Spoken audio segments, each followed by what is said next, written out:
शास्त्रों के अनुसार तिलक लगाने की परंपरा हमारे हिंदू धर्म में प्राचीन समय से ही चली आ रही है। इसके अनुसार हिंदू धर्म में किसी भी प्रकार का कोई मांगलिक कार्य बिना तिलक लगाए नहीं किया जाता। तो वहीं धार्मिक ग्रंथों में विभिन्न तिलकों के बारे में वर्णन किया गया है, जिसमें चंदन से लेकर सिंदूर तक के तिलकों का उल्लेख मिलता है। इसके अतिरिक्त धर्म ग्रंथों में त्रिपुंड तिलक के बारे में भी बताया गया है, जिसके बारे में बहुत कम लोग जानते हैं। हालांकि कई बार साधु संतों व पुजारियों आदि को त्रिपुंड लगाए आप में से लगभग सभी लोगों ने देखा होगा, परंतु इसका हिंदू धर्म में क्या महत्व है, इस बारे में लोगों को कम जानकारी है।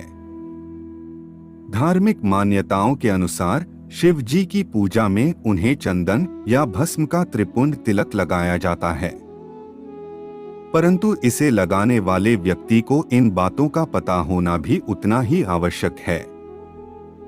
त्रिपुंड में 3 रेखाओं का अर्थ क्या है, इसके लगाने का सही तरीका क्या है तथा इसके लगाने से किस तरह के लाभ प्राप्त होते हैं, यह सब आप इस प्रस्तुति में जानेंगे। कृपया वीडियो को लाइक करें व चैनल को सब्सक्राइब अवश्य करें। बिना किसी देरी के आरंभ करते हैं।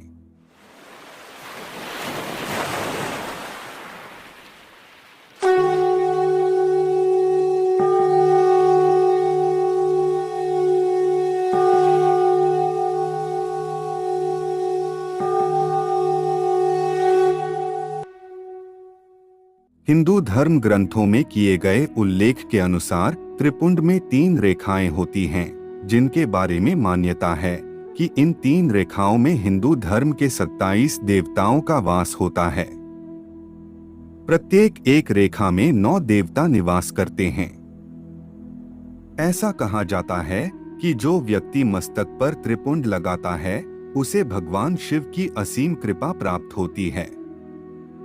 अतः अक्सर साधु संतों और पुजारी अपने ललाट यानी माथे पर 3 रेखाओं का तिलक लगाते हैं।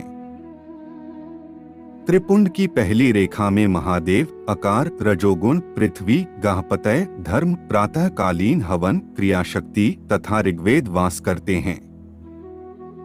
त्रिपुंड की दूसरी रेखा के अंतर्गत महेश्वर, ओंकार, आकाश, अंतरात्मा, इच्छा शक्ति, दक्षिणाग्नि, सत्वगुण, यजुर्वेद तथा मध्यकालीन हवन रहते हैं। त्रिपुंड की तीसरी रेखा के देवता शिव, आहवनीय अग्नि, ज्ञान शक्ति, सामवेद, तमोगुण, तृतीय हवन, स्वर्गलोक तथा परमात्मा हैं। अब हम आपको बताते हैं कि त्रिपुंड लगाने के क्या क्या लाभ होते हैं। धार्मिक मान्यता के अनुसार ललाट पर त्रिपुंड लगाने से व्यक्ति को एक साथ 27 देवताओं का आशीर्वाद प्राप्त होता है। तो वहीं ज्योतिष व वास्तुशास्त्र के अनुसार इसे लगाने से व्यक्ति के मन में बुरे विचार उत्पन्न नहीं होते, मानसिक शांति मिलती है तथा व्यवहार में सौम्यता आती है। इसके अतिरिक्त प्रतिदिन त्रिपुंड लगाने से व्यक्ति द्वारा किए गए जाने अनजाने में हुए पापों से छुटकारा मिलता है। शिव पुराण में वर्णन किया गया है कि जो शिव भक्त त्रिपुंड को शिव जी के प्रसाद के रूप में अपनी ललाट पर धारण करता है, उस पर बुरी शक्तियां अधिक प्रभावित नहीं हो पाती, बल्कि शरीर के साथ साथ जीवन में भी सकारात्मक ऊर्जा का संचार होने लगता है और व्यक्ति धर्म के प्रति अधिक अग्रसर रहने लगता है। ज्योतिष विशेषज्ञ बताते हैं कि त्रिपुंड को लगाने का लाभ तभी मिलता है जब इसे लगाने से पहले और बाद में पवित्रता का विशेष ध्यान रखा जाए। ध्यान रहे कि इसे लगाने से पहले महादेव के साथ साथ सभी देवताओं का ध्यान करते हुए तथा ओम नमः शिवाय का जप करते हुए इसे धारण करें। ध्यान दें कि त्रिपुंड लगाने के लिए सिर्फ चंदन या भस्म का ही उपयोग करें। इसके लिए आप भोलेनाथ पर चढ़ाई गई भस्म का इस्तेमाल भी कर सकते हैं। ऐसा माना जाता है इससे महादेव अति शीघ्र प्रसन्न होते हैं। ज्योतिषी बताते हैं कि त्रिपुंड को लगाने के लिए सदैव मध्य की 3 उंगलियों का उपयोग करना चाहिए। इन 3 उंगलियों से भस्म या चंदन लेकर बाएं नेत्र से दाएं नेत्र की ओर लगाएं। कहा जाता है ये 3 आड़ी रेखाएं दोनों नेत्रों के बीच ही सीमित रहनी चाहिए। इसके अतिरिक्त इस बात की ओर खास ध्यान रहे कि इसे लगाते समय मुख उत्तर दिशा की ओर होना चाहिए। बहुत कम लोग यह जानते हैं कि मस्तक के अलावा त्रिपुंड शरीर के अन्य 32 अंगों पर भी धारण किया जा सकता है। मान्यता है कि हर अंग पर त्रिपुंड लगाने के अलग अलग प्रभाव होते हैं।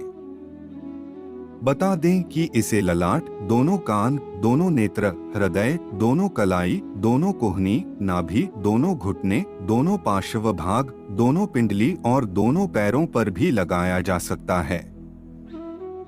इन सब के अतिरिक्त जिस किसी की कुंडली में चंद्र दोष है, उसके लिए ललाट पर त्रिपुंड लगाना बेहद लाभदायक होता है। इतना ही नहीं, इसे लगाने से स्मरण शक्ति और बेहतर निर्णय लेने की क्षमता आती है। आज की प्रस्तुति में इतना ही। हम आशा करते हैं कि आपको हमारी यह प्रस्तुति पसंद आई होगी। अगर आपको हमारी प्रस्तुति अच्छी लगी तो कमेंट में हर हर महादेव अवश्य लिखें। अब हमारी भेंट एक और ज्ञानवर्धक प्रस्तुति के साथ होगी। तब तक के लिए जय जय श्री राम।